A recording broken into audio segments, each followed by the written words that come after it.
여러분 안녕하세요.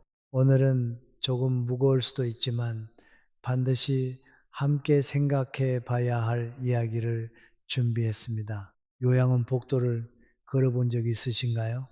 그곳엔 참 독특한 적막함이 흐릅니다. 텔레비전 소리, 간호사들의 발걸음 소리, 가끔씩 들리는 식기, 부딪히는 소리. 그런데 그 소리들 사이로 가장 또렷하게 들리는 건 바로 누군가를 기다리는 침묵입니다. 실제로 오랜 기간 요양원에서 근무하신 한 보호사님께서 이런 말씀을 하셨습니다. 어르신들이 가장 좋아하시는 시간이 언제인지 아세요? 바로 오후 2시부터 5시 사이입니다. 왜냐하면 그 시간이 면회 시간이거든요. 복도 끝방에 계신 할머니는 매일 오후 2시만 되면 문 쪽을 바라보십니다. 발소리가 들릴 때마다 고개를 드시죠. 그런데 여기서 가슴 아픈 현실이 하나 있습니다. 어떤 방은 1년 365일 중에서 손가락으로 꼽을 만큼만 문이 열립니다. 명절에 한 번, 어쩌다 생일에 한 번, 그것도 30분을 채우지 못하고 떠나는 경우가 왜 그럴까요? 자식들이 너무 바빠서 멀리 살아서 경제적으로 여유가 없어서 물론 그런 이유도 있을 겁니다. 하지만 20년 넘게 요양원에서 일하신 분들이 공통적으로 말씀하시는 게 있습니다. 면회가 뜸한 어르신들에게는 분명한 공통점이 있다는 것입니다. 그리고 그 공통점은 돈이나 거리의 문제가 아니었습니다. 바로 관계의 문제였습니다. 오늘은 바로 그 이야기를 여러분과 나눠보려고 합니다. 혹시 이 영상을 보시면서 마음이 불편하실 수도 있습니다. 어쩌면 나 자신의 모습이 보일 수도 있고 돌아가신 부모님이 떠오르실 수도 있습니다. 하지만 이 이야기는 누군가를 비난하기 위한 게 아닙니다. 우리 모두가 더 나은 노년을, 더 따뜻한 가족 관계를 만들어가기 위해 꼭 필요한 이야기입니다. 자, 그럼 지금부터 함께 들여다보겠습니다. 요양원 보호사들이 말하는 자식들이 면회 오기 꺼려하는 어르신들의 첫 번째 공통점부터 시작하겠습니다. 첫 번째 공통점은 바로 과거에 심어놓은 상처입니다. 경기도의 한 요양원에서 근무하시는 박 보호사님의 이야기입니다. 그곳에 78세되신 최모 할아버지가 계셨다고 합니다. 키도 크시고 목소리도 우렁찬 분이셨는데 특이하게도 아드님이 1년에 한두 번밖에 오지 않으셨대요. 처음에는 박 보호사님도 바쁘신가 보다 생각하셨답니다. 그런데 어느 날 명절에 아드님이 오셨을 때였습니다. 30분도 채 안 계시고 일어나시는 거예요. 할아버지는 벌써 가느냐? 밥이라도 먹고 가지 하시는데 아드님 표정이 굳어 있더래요. 나중에 다른 보호사님을 통해 들은 이야기인데 그 아드님이 어렸을 때 아버지한테 엄청나게 매를 맞으며 자랐다고 합니다. 공부 못한다고, 말 안 듣는다고, 심지어 밥을 흘렸다는 이유로도 맞았대요. 그 아드님은 고등학교만 졸업하면 집을 나가겠다고 마음먹었고 실제로 그렇게 하셨답니다. 세월이 흘러 할아버지는 나이가 드셨고 요양원에 들어오셨습니다. 그리고 이제는 아드님을 기다리는 입장이 되신 거죠. 하지만 그 아드님에게 어린 시절의 기억은 여전히 생생합니다. 아버지 방문을 열고 들어갈 때마다 무의식 중에 손이 떨린다고 하셨답니다. 할아버지는 지금 많이 변하셨습니다. 나이도 드시고 몸도 약해지셔서 이제는 온화한 모습이십니다. 아드님이 오시면 미안하다. 그때는 내가 너무 몰랐다 말씀하신다고 해요. 하지만 아드님은 그 말을 듣고도 마음이 풀리지 않는다고 합니다. 이제 와서 미안하다고 하면 뭐합니까? 제 어린 시절은 돌아오지 않는데요. 여러분, 이게 바로 과거의 씨앗이 노년에 거두는 외로움의 열매입니다. 물론 모든 부모님이 완벽할 수는 없습니다. 그 시절엔 그게 교육이라고 생각하셨을 겁니다. 내가 엄하게 키워야 이 아이가 바르게 자란다. 그렇게 믿으셨을 거예요. 하지만 아이에게 남은 건 사랑이 아니라 두려움이었습니다. 여기서 중요한 건 과거를 바꿀 수는 없다는 겁니다. 하지만 그 과거를 어떻게 대하느냐는 지금도 선택할 수 있습니다. 진심 어린 사과, 그리고 자식의 상처를 인정하는 것, 그게 첫걸음입니다. 인천의 한 요양원 사례도 비슷합니다. 82세 되신 김모 할머니는 딸이 3분 계신데 큰딸만 가끔 오시고 나머지 2딸은 연락도 잘 안 하신답니다. 보사님이 궁금해서 조심스럽게 여쭤봤더니 할머니께서 한숨을 쉬시면서 이렇게 말씀하셨대요. 내가 애들 어릴 때 큰애만 예뻐했어. 둘째, 셋째는 공부도 못하고 말썽만 부린다고 구박을 많이 했지. 지금 생각하면 그 애들도 나름대로 열심히 살았는데 난 인정을 안 해줬어. 할머니는 그때의 잘못을 깨닫고 계십니다. 하지만 둘째와 셋째 딸은 아직도 그 상처에서 벗어나지 못하신 거예요. 어머니가 요양원에 계신다는 걸 알지만 마음이 가지 않는다고 합니다. 어릴 때 우리한테는 그렇게 차갑게 대하시더니 이제 외롭다고 찾으시면 어떡합니까, 여러분? 이 이야기를 들으시면서 어떤 생각이 드시나요? 혹시 내가 자식에게 무심코 했던 말, 했던 행동들이 떠오르시나요? 아니면 반대로 부모님께 받았던 상처가 생각나시나요?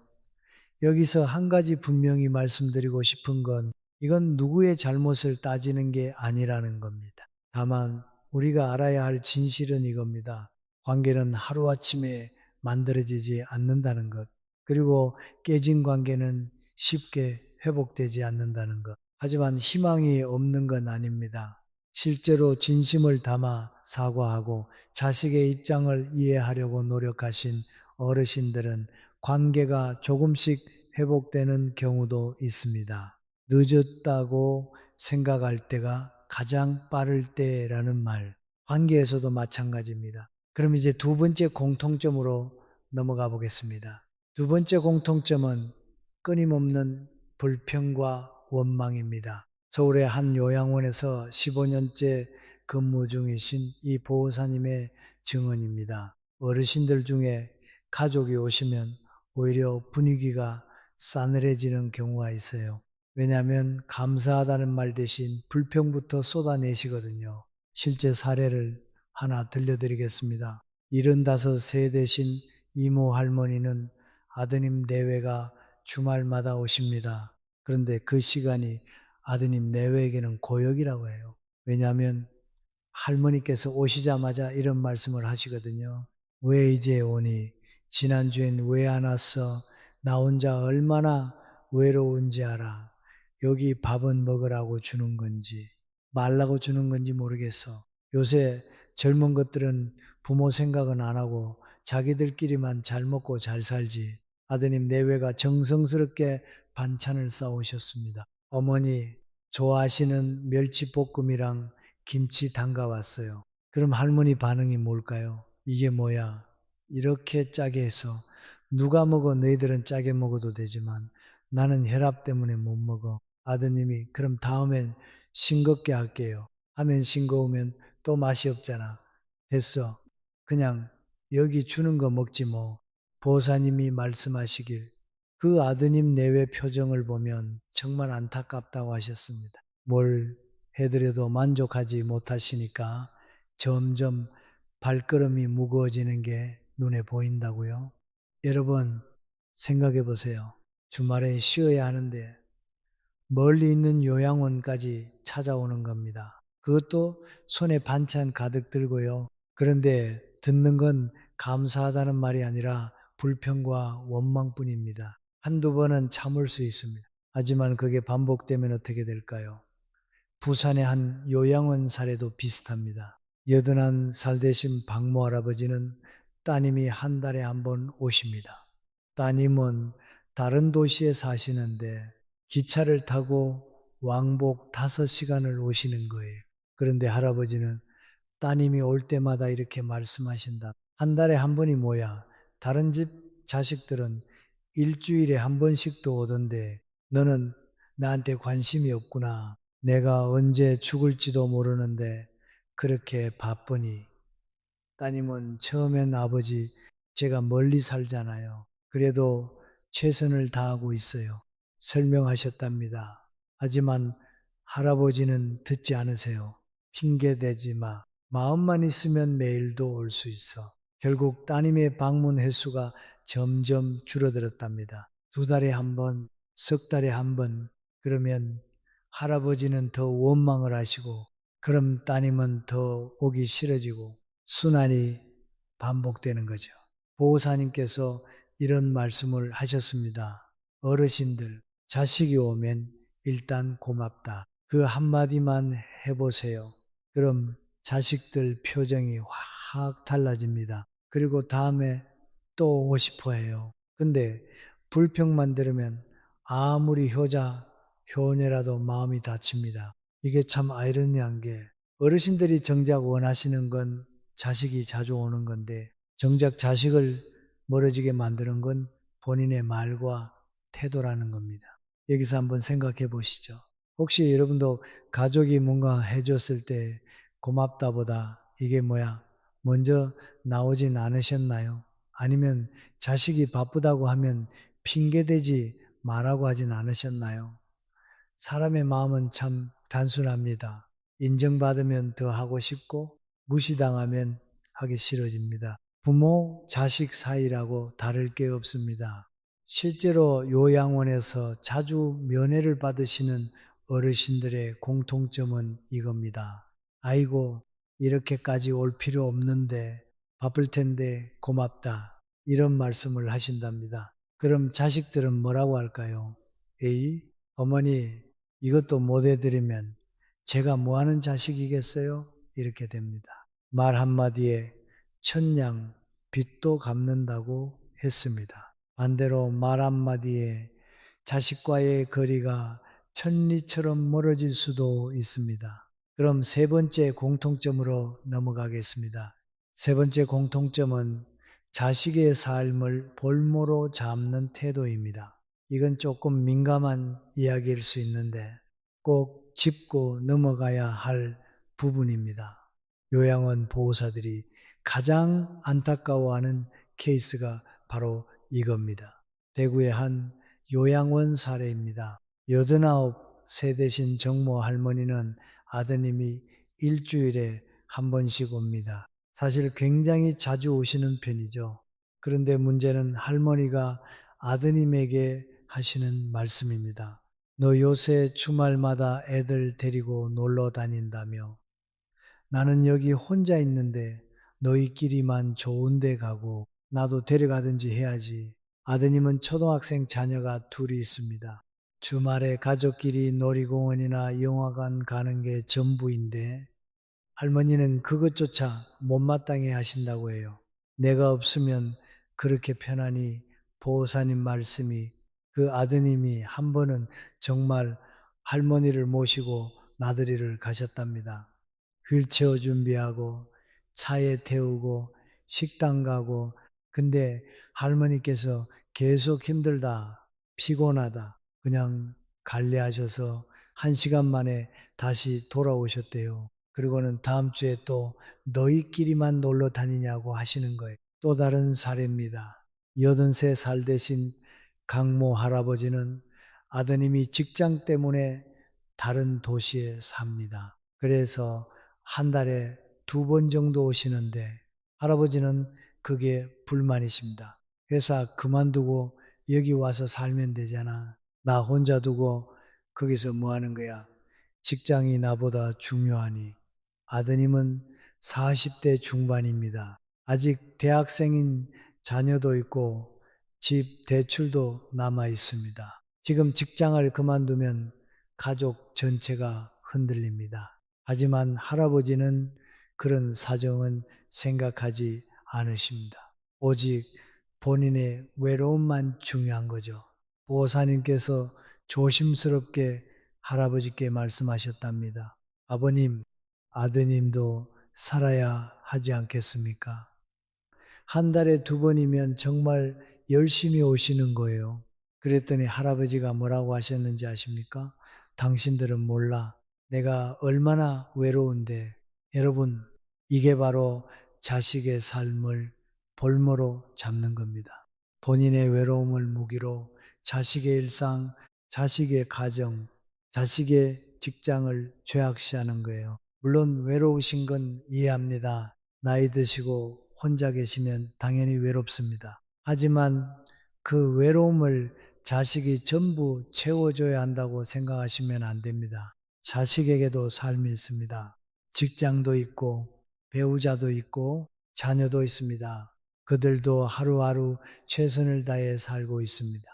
요양원 보호사들이 공통적으로 하는 말이 있습니다.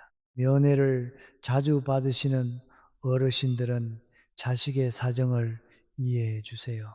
바쁠 텐데 고맙다. 이런 말씀을 하시죠. 그러면 자식들도 더 자주 오고 싶어 합니다. 반대로 나만 생각해 하시는 어르신들은 점점 혼자가 되십니다. 충남의 한 요양원에서 만난 어느 할머니 이야기를 들려드리겠습니다. 할머니는 딸이 2 계신데 2분 다 주말마다 번갈아 가며 오십니다. 보호사님이 따님들이 정말 효녀시네요 하니까 할머니가 이렇게 말씀하셨답니다. 내가 애들한테 부담 주고 싶지 않아요. 애들도 살기 바쁜데 그래서 애들 오면 항상 괜찮다. 너희들이 먼저 해요. 그러면 애들이 오히려 더 신경 써주더라고요. 이 할머니는 실제로 많이 외로우십니다. 하지만 그 외로움을 딸들에게 강요하지 않으십니다. 대신 요양원 내에서 다른 어르신들과 친하게 지내시고 취미 활동도 하십니다. 그런 모습을 보니까 딸들이 더 자주 오고 싶어진다는 거예요. 여러분, 이게 바로 핵심입니다.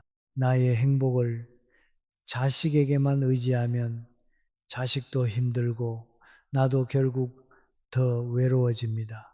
하지만 내가 내 삶을 스스로 채우려고 노력하면 자식도 편한 마음으로 다가올 수 있습니다. 혹시 여러분은 어떠신가요? 자식이 바쁘다고 하면 이해해 주시나요? 아니면 서운해 하시나요? 자식의 가정 생활을 응원해 주시나요? 아니면 질투하시나요? 이건 정말 솔직하게 스스로에게 물어봐야 할 질문입니다. 왜냐하면 그 답이 바로 여러분의 노년이 어떻게 흘러갈지를 결정하기 때문입니다. 자, 여기까지 3가지 공통점을 살펴봤습니다. 과거의 상처, 끊임없는 불평, 그리고 자식의 삶을 볼모로 잡는 태도, 조금 마음이 무거우셨을 겁니다. 하지만 이제부터는 희망적인 이야기를 나눠보겠습니다. 이제 4번째로 요양원에서 자주 면회를 받으시는 어르신들의 비밀을 들여다보겠습니다. 같은 요양원에 계셔도 어떤 분들은 면회객이 끊이지 않습니다. 자녀들은 물론이고 손주들까지 자주 찾아옵니다. 심지어 친구분들, 이웃분들까지 오십니다. 대체 이분들은 뭐가 다를까요? 경기도의 한 요양원에 계신 85세대신 모할머니 이야기입니다. 할머니는 자녀가 3이신데 3분 모두 일주일에 1번씩은 꼭 오십니다. 그것도 즐거운 마음으로요. 보호사님이 그 비결을 여쭤봤고 하셨는지 아십니까? 나는 애들한테 짐이 되고 싶지 않아요. 애들이 오면 어머니 뭐 필요한 거 없으세요? 물어보는데 나는 항상 다 있어. 괜찮아 그래요. 대신 애들이 잘 지내는지 손주들은 건강한지 물어봐요. 그게 내가 줄 수 있는 사랑이에요. 그리고 할머니는 이렇게 덧붙이셨답니다. 애들이 오면 재밌는 이야기를 많이 해줘요. 요양원에서 있었던 웃긴 일, 텔레비전에서 본 재밌는 프로그램 이야기, 그러면 애들이 웃어요. 내가 애들한테 웃음을 주면 애들도 나를 보러 오는 게 즐거운 거예요. 여러분, 이게 핵심입니다. 만남이 즐거우면 사람들은 자주 오고 싶어 합니다. 반대로 만남이 무겁고 힘들면 피하게 됩니다. 부모, 자식 사이라고 다르지 않습니다. 서울의 한 요양원에 계신 82살 박모 할아버지도 비슷합니다. 할아버지는 아드님 내외와 손주들이 한 달에 3번 정도 오는데 올 때마다 분위기가 화기애애하답니다. 할아버지의 비결은 이겁니다. 나는 애들한테 옛날 잘못했던 이야기를 솔직하게 해요. 아빠가 너 어릴 때 화를 많이 냈지. 미안하다. 이렇게요. 그러면 아들이 괜찮아요. 아버지, 그때는 그게 최선이셨잖아요. 그래요. 그렇게 서로 마음을 여니까 편해지더라고요. 또 할아버지는 며느리한테도 항상 고마움을 표현하신답니다. 며느리가 해준 음식 먹으면은 꼭 정말 고맙다 그래요. 며느리 칭찬도 자주 하고요. 우리 며느리가 집안 살림을 정말 잘해. 이런 식으로요. 그러면 며느리도 기분 좋아하고 나를 더 챙겨주더라고. 여기서 배울 점이 뭘까요? 바로 긍정의 힘입니다. 감사, 칭찬, 인정, 이 3가지만 잘해도 관계는 완전히 달라집니다. 강원도의 한 요양원 사례도 인상적입니다. 77세 되신 최모 할머니는 따님이 멀리 사시는데도 한 달에 2번씩 오십니다. 그것도 손주들까지 데리고요. 비결을 물으니 따님이 이렇게 답하셨답니다. 저희 어머니는 절대 부담을 안 주세요. 오히려 멀리서 왔는데 힘들었지 하시면서 저희를 위로해 주세요. 그리고 손주들한테는 항상 밝게 대해 주시고 재미있는 할머니가 되려고 노력하세요. 그러니까 아이들도 할머니 보러 가는 걸 좋아해요. 할머니는 손주들이 오면 옛날 이야기를 재미있게 들려주신답니다. 할머니 어릴 적 이야기, 엄마가 어렸을 때 이야기, 그러면 손주들이 눈을 반짝이며 듣는다고 해요. 그게 할머니한테는 큰 기쁨이고 손주들한테는 소중한 추억이 됩니다. 여러분 보이시나요? 자주 면회를 받으시는 어르신들의 공통점이 뭔지 바로 주는 사람이 되려고 노력하신다는 겁니다. 받기만 하려고 하지 않고 뭔가를 주려고 하십니다. 미소를, 이야기를, 위로를, 감사를, 그리고 또 하나 중요한 공통점은 자식의 삶을 존중하신다는 겁니다. 내 인생 네가 살아야지. 이런 태도를 가지신 거예요. 그러면 자식들도 편한 마음으로 부모님을 찾아뵐 수 있습니다. 혹시 여러분도 이렇게 바꿔보시면 어떨까요? 자식이 오면 왜 이제 오냐? 대신 와줘서 고맙다. 뭐 필요한 거 없냐 하면 다 있어. 너나 잘 챙겨. 이렇게요. 처음엔 어색할 수 있습니다. 평생 다르게 살아오셨으니까요. 하지만 조금씩 바꿔보세요. 그 작은 변화가 관계를 완전히 바꿀 수 있습니다. 이제 5번째로 넘어가겠습니다. 지금부터라도 바꿀 수 있는 것들에 대해 이야기해 보겠습니다. 여기까지 들으시면서 혹시 이런 생각하셨을 수도 있습니다. 이미 늦었어. 나는 평생 이렇게 살아왔는데 이제 와서 뭘 바꿔 하지만 다는컨대 말씀드립니다. 절대 늦지 않았습니다. 부산의 한 요양원에서 실제로 있었던 일입니다. 83세 되신 한 할아버지가 계셨는데 아드님이 1년에 한두 번밖에 안 오셨답니다. 이유는 앞서 말씀드린 것들과 비슷했어요. 과거의 상처, 할아버지의 불평 때문이었습니다. 그런데 어느 날 할아버지가 보호사님께 이렇게 말씀하셨다. 나이대로 죽으면 안 되겠어요. 아들한테 제대로 사과 한번 못하고 가면 평생 후회할 것 같아요. 보호사님이 도와드렸습니다. 할아버지가 편지를 쓰시게요. 손이 떨리셔서 글씨가 삐뚤했지만 진심을 담아 쓰셨답니다. 내가 너한테 못해준 게 많다. 화도 많이 냈고 너의 마음도 헤아리지 못했다. 이제라도 말하고 싶다. 미안하고 사랑한다.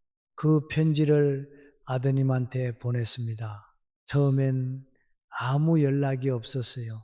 그런데 한 달쯤 지나서 아드님이 오셨답니다. 그리고 할아버지 손을 잡고 한참을 우셨다고 해요. 그날 이후로 아드님이 한 달에 한 번씩 오기 시작하셨답니다. 완전히 회복된 건 아니지만 적어도 대화는 할 수 있게 됐어요. 할아버지도 이제는 아드님이 오면 불평하지 않으시고 와줘서 고맙다 말씀하신답니다. 보호사님이 뭐가 달라지셨어요? 여쭤보니 할아버지가 이렇게 답하셨답니다. 내가 바뀌니까 아들도 바뀌더라고요. 내가 먼저 마음을 열어야 아들도 마음을 열 수 있는 거였어요. 여러분, 이게 바로 변화의 시작입니다. 상대가 먼저 바뀌기를 기다리는 게 아니라 내가 먼저 바뀌는 겁니다. 그럼 구체적으로 어떻게 바꿀 수 있을까요? 몇 가지 실천 방법을 말씀드리겠습니다. 첫째, 진심 어린 사과입니다. 과거에 잘못한 게 있다면 인정하고 사과하세요. 내가 그때 너무했다, 미안하다. 이 한마디가 얼마나 큰 힘을 가지는지 모릅니다. 자존심 때문에 못하시겠다고요. 그 자존심과 자식 중에 뭐가 더 중요한지 생각해 보세요. 둘째, 감사 표현입니다. 자식이 뭔가 해주면 당연하게 여기지 마시고 꼭 고맙다 말씀하세요. 반찬 하나 갖다 줘도 전화 한 통에도 짧게 들러도 고맙다. 이 한마디면 충분합니다. 셋째, 긍정적인 대화입니다. 자식이 오면 불평만 하지 마시고 좋았던 일, 재미있었던 일도 이야기해 보세요. 요양원에서 친구 사귀었어. 텔레비전에서 재밌는 거 봤어.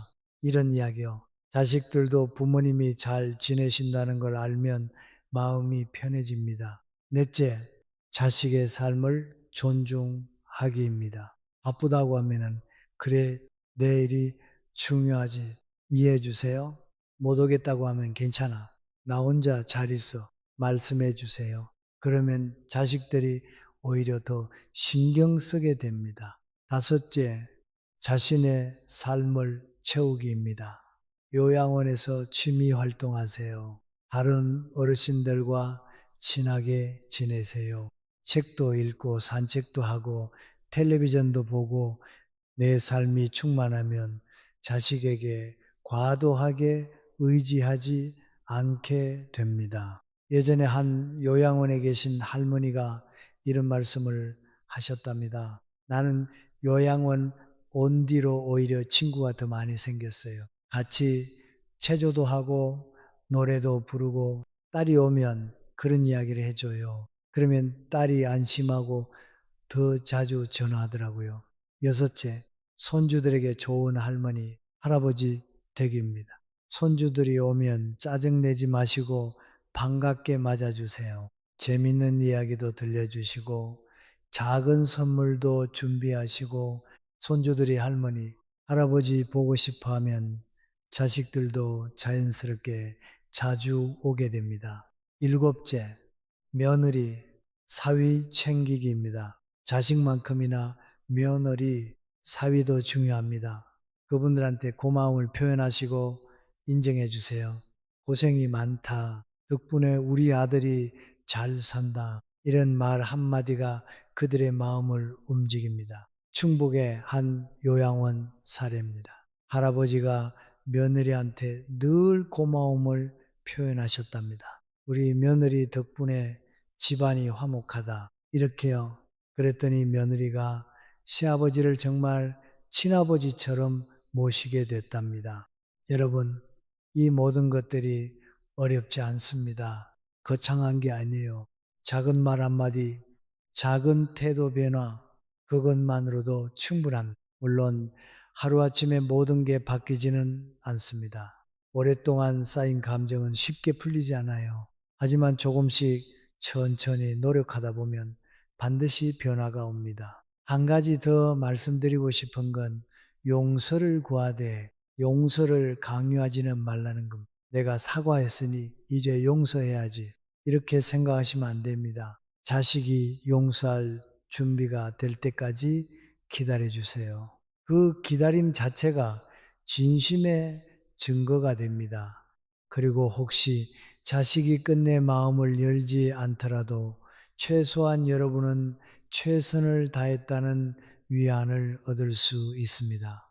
나는 노력했다. 그 자체로도 의미가 있습니다. 지금까지 긴 이야기 들어주셔서 감사합니다. 이제 마지막으로 정리하며 마무리하겠습니다.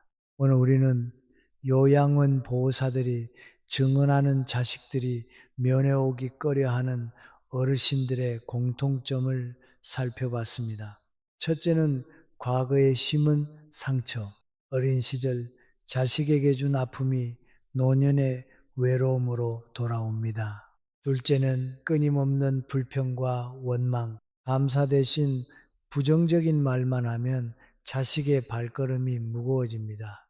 셋째는 자식의 삶을 볼모로 잡는 태도, 자신의 외로움을 무기 삼아 자식을 올가매면 관계는 끊어집니다. 하지만 희망도 함께 받습니다. 자주 면회를 받으시는 어르신들의 비밀, 감사, 존중, 긍정, 이 세 가지만 실천해도 관계는 달라집니다. 그리고 지금부터라도 바꿀 수 있다는 것. 진심 어린 사과, 감사 표현, 긍정적 대화, 자식 존중, 자기 삶 채우기. 이것들은 모두 실천 가능한 것들입니다. 여러분, 노년의 행복은 자식의 효도에 달린 게 아닙니다. 물론 자식이 자주 찾아오면 좋죠. 하지만 그보다 더 중요한 건 스스로 만족하는 삶입니다. 자식에게 짐이 되지 않고 자식과 편안한 관계를 유지하며 스스로의 삶을 즐기는 것. 그게 진정한 노년의 지혜입니다. 혹시 오늘 이야기를 듣고 마음이 불편하셨다면 그건 좋은 신호입니다. 변화는 불편함에서 시작되거든요. 그 불편함을 외면하지 마시고 한번 곰곰이 생각해 보세요. 나는 자식에게 어떤 부모였나? 지금은 어떤 부모인가? 앞으로는 어떤 부모가 되고 싶은가? 이 질문에 솔직하게 답하시고 조금씩이라도 바꿔 나가시길 바랍니다. 마지막으로 자식분들께도 한 말씀 드리고 싶습니다. 혹시 이 영상을 보시는 분 중에 부모님과 관계가 불편하신 분 계시다면 부모님도 완벽한 사람이 아니라는 걸 기억해 주세요. 그분들도 처음 부모 노릇 하시는 겁니다. 실수도 하고 잘못도 합니다. 하지만 그럼에도 불구하고 가능하다면 용서의 기회를 한 번 더 생각해 보세요. 물론 억지로 용서할 필요는 없습니다. 하지만 부모님이 진심으로 변하려고 노력하신다면 그 노력만큼은 인정해 주시면 좋겠습니다.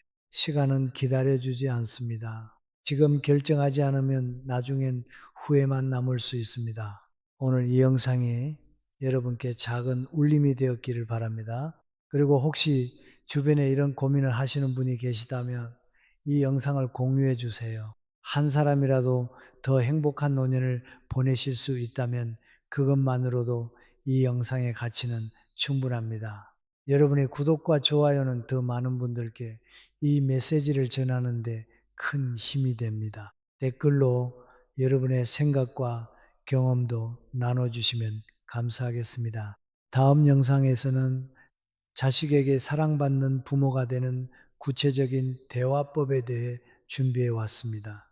실제로 쓸 수 있는 문장들, 피해야 할 표현들을 자세히 다뤄볼 예정이니 많이 기대해 주세요. 그럼 오늘도 건강하시고 행복한 하루 보내세요. 감사합니다.